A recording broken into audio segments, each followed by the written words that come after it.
बिहार में जब से जाति जनगणना की बात शुरू हुई है तब से पूरी तरीके से राजनीतिक भूचाल आ भी गया है। ये सारे लोग एक दिवसीय धरना पर बैठे हैं। राष्ट्रीय लोक जनता दल के तत्वाधान में एक दिवसीय ये धरना पे बैठे हुए हैं। इन लोग का मूल रूप से अगर देखा जाए तो सिर्फ एक ही बात को लेकर के इन लोग की नाराजगी है कि बिहार में जिस तरीके से जाति जनगणना की गई है वो बिल्कुल गलत ये लोग मान रहे हैं। आज ये जिस तरीके से लोग अपनी आवाज़ को बुलंद, निश्चित तौर पे ये कहा जा सकता है कि जिस तरीके से जाति जनगणना को लेकर के आवाज़ बुलंद किया जा रहा है, इनसे हम बातचीत करेंगे। आज जिस तरीके से बिहार की राजनीति में भूचाल आ गया है, खास कर करके जाति जनगणना को लेकर के और पूरी समाज को बांटने की बात कही जा रही है, उसमें आपका क्या राय है?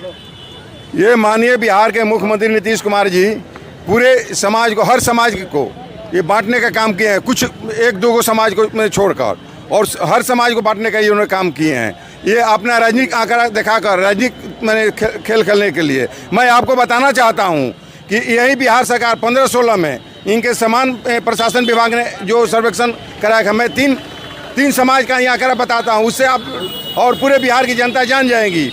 जो बहेलिया समाज की संख्या 67,535 दिखाई गई 15-16 में, चंद्रवंशी जिसको कहार समाज भी से भी आते हैं उनकी संख्या 30,35,800 दिखाई गई, और मलाकार जो लोग माली होते हैं उनकी संख्या 13,15,465 दिखाई गई। और यही उसी विभाग ने इसका भी सर्वेक्षण कराया 22-23 में, तो उसका मैंने बहेलियों की संख्या मात्र 8,026 दिखाई जा रही है, और चंद्रवंशी समाज की 20,55,947 दिखाई की जा रही है, और मालाकार के 3,49,286 दिखाई जा रही है।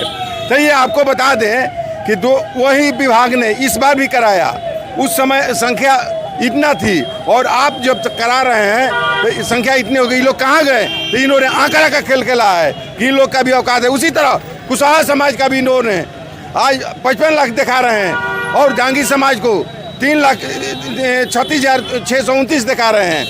तो कुशवाहा समाज का ही डांगी समाज है, तो इन आंकड़ों का खेल कर कुशवाहा समाज को भी औकात दिखा दें कि आप इस औकात में हैं। इसलिए कि देख रहे हैं कुशवाहा समाज भी हट रहा है, और पिछड़ी अति पिछड़ी जातियाँ भी है, गरीब शोषित जो भी जातियाँ है, इनको भरमा कर इतना दिन नीतीश कुमार जी ने रखे हैं, तो वो भी देखेंगे हमसे अलग हो रहा है। तो ये अपना समीकरण अलग आंकड़ा खेलने लगे। बिल्कुल, ये कहा जा सकता है कि जिस तरीके से समाज का बंटवारा कर दिया गया, खास करके आप कुशवाहा जाति से आते हैं, कुशवाहा जाति को अभी वर्तमान में जो देखा गया 4% के आसपास में आंकड़े दिखाए गए। इसके पूर्व में जो आंकड़ा बनाए गए थे वो 12% के आसपास में बताए गए थे। तो फिर क्या माना जाए कि कुशवाहा जाति धीरे धीरे न्यूनतम स्तर पर चला जा रहा है क्या? देखिए, आपको बताते चलें कि कुशवाहा समाज से नीतीश कुमार को इतना डर हो चुका है कि उन्होंने ये एक षड्यंत्र रचा और ये समझा कि कुशवाहा समाज को हम इस षड्यंत्र रचकर और इसको आगे करके कुशवाहा समाज को दबा सकते हैं, उसको हिम्मत को तोड़ सकते हैं। लेकिन कुशवाहा समाज जगा हुआ समाज है, और इन्हीं के समान प्रशासन द्वारा जो आंकड़े दिया गया था उन्हीं के द्वारा फिर इस समय जो आंकड़ा दिया गया है ये अचंभित करने वाला आंकड़ा है।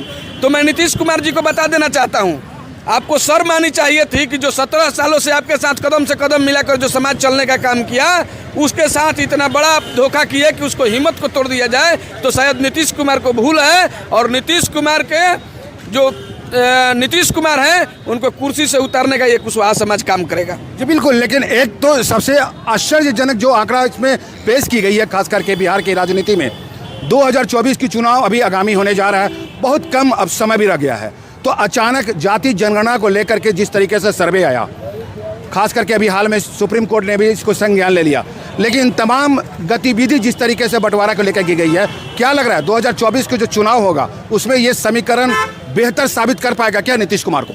ये नीतीश कुमार जी जो जातीय जो सर्वेक्षण लेकर आए हुए हैं, तो मैं आपके चैनल के माध्यम से बता देना चाहता हूँ कि सभी समाज, सभी वर्ग को इन्होंने विभाजित करने का काम किए हैं, और उसकी संख्या को, उसकी औकात को कम, कुछ लोग को अपना राजनीतिक आंकड़ा दिखाकर सत्ता में इनको है कि हम प्रधानमंत्री की कुर्सी पर जाएं।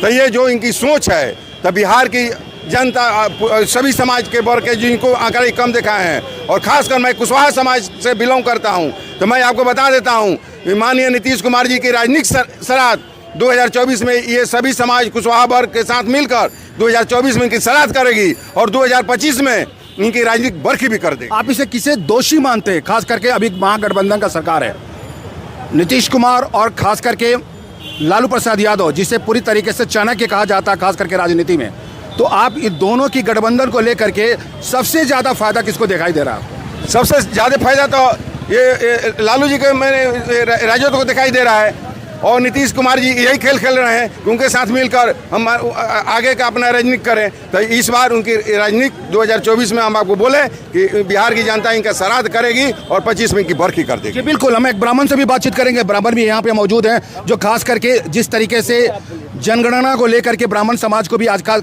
काफ़ी नाराजगी साबित दिखाई दे रहा है सामने में। तो आप क्या कहेंगे इस संदर्भ में? ब्राह्मण समाज के क्या माने लेकर चला जा रहा है? जब नीतीश कुमार जी ने कहा कि बिहार में हम जातीय जनगणना कराएंगे, तो उस जातीय जनगणना को लेकर के एक आदमी किसी भी समाज से हो, किसी भी जाति से हो, इनका विरोध नहीं किया। वो चाहता था पूरे बिहार, हम भी चाहते थे कि हमारे समाज के लोग बिहार में कितने परसेंटेज हैं और मेरी क्या स्थिति है, आर्थिक, राजनीतिक, सामाजिक स्थिति क्या है। लेकिन जब इन्होंने जातीय जनगणना कराया और सारे लोग मिलकर के नीतीश कुमार जी से कहा था कि आप जातीय जनगणना कराइए, इनको कौन रोक रहा था जातीय जनगणना करने से? कोई नहीं रोका। ये पीट रहे थे कि हमको रोका जा रहा है, लेकिन इनको कोई रोका नहीं। तब हमने देखा कि जब जातीय जनगणना का जो रिपोर्ट आया, तो हमने देखा कि ब्राह्मण में कानकुंज होते हैं, शकलदीपी होते हैं, झा होते हैं, शुक्ला होते हैं, इसके अलावा भट्ट ब्राह्मण होते हैं, गोसाई ब्राह्मण होते हैं। तो ब्राह्मणों में तोड़ दिया गया। वोट बैंक की राजनीति के चलते इनकी पहले से इनका मंशा रहा है कि सभी जातियों को तोड़ करके अब बिहार में राज किया जाए। कभी दलित समाज से लेकिन अगर ये बात बताइए, आप ये बताइए कि आप पूरे हाशिए में हैं या वाकई आपकी जनगणना जिस तरीके से सरकार ने दर्शाया है उसमें आप क्या कहेंगे इस संदर्भ में? आप हैं कितने? आप अपने अनुमान तो बताइए। हमको तो लग रहा है कि पूरे बिहार में हम ब्राह्मण 6% से कम नहीं हैं, लेकिन उसको आधा कर दिया गया और हमारे ब्राह्मण में भी भट्ट को और गोसाई को तोड़ दिया गया। क्या कहेंगे आप?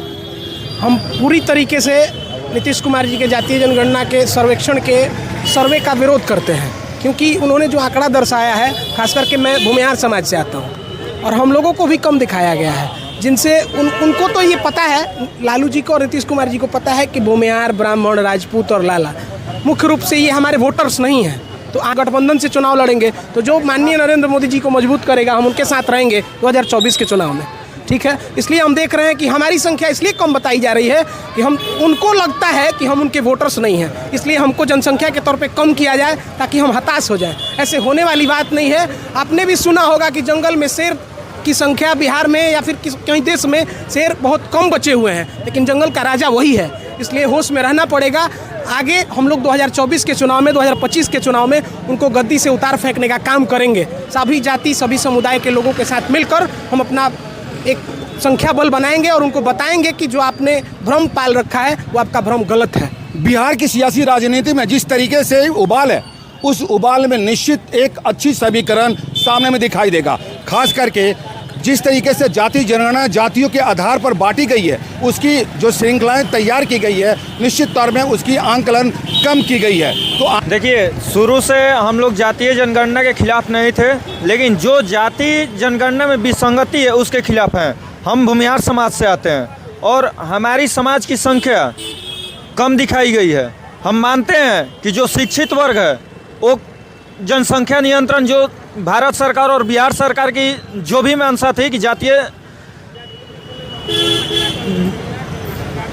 निबंधन होना चाहिए, कम संख्या होनी चाहिए, उसको हम लोग मानते हैं, उस चीज़ को हम लोग मानते हैं। लेकिन जो शिक्षित समाज है, चाहे वो भूमिहार समाज हो, राजपूत समाज हो, चाहे जो भी वर्ग हो, वो जो शिक्षित वर्ग है जनसंख्या नियंत्रण रखा है। लेकिन इतना भी नहीं कि 1931 के बाद जो ये लोग दिखा रहे हैं कि अभी उतना ही है, इतना भी तो नहीं हो सकता। 1901 क्या कहेंगे इस संदर्भ में?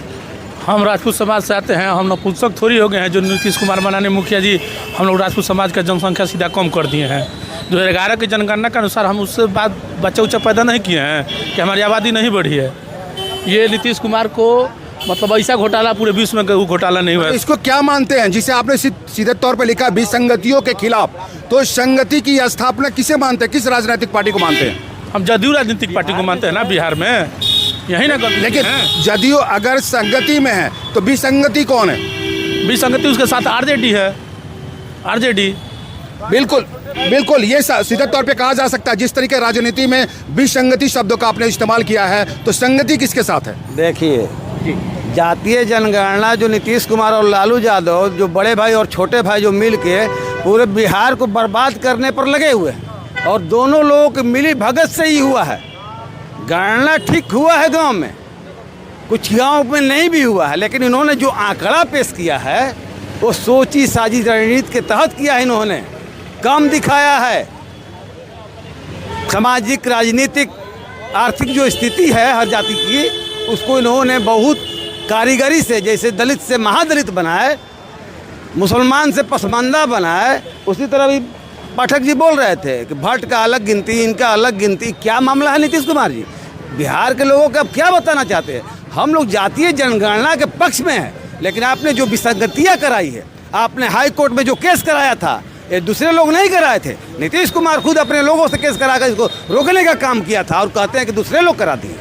इसलिए हम कहते हैं कि नीतीश कुमार कलाकार आदमी हैं, बाजीगर हैं आंकड़ों का। इसलिए कहते हैं कि दोनों बड़े भाई और छोटे भाई मिलकर बिहार को बर्बाद करने पर लगे हैं। इसलिए राष्ट्रीय लोक जनता दल के नेता माननीय उपेंद्र कुशवाहा ने पूरे बिहार के हर मुख्यालय पर आज धरना देने का काम किया है, और 14 तारीख को गांधी मैदान से राजभवन मार्च खुद नेता हमारे माननीय उपेंद्र कुशवाहा जी 10,000 की आबादी में चलेंगे और राजभवन जाएंगे। जी बिल्कुल। तो आगामी 14 तारीख के जिस तरीके से रालोसपा ने अपनी आवाज़ उठाने का प्रयास किया है, तो निश्चित एक मुकाम जरूर लाएगा।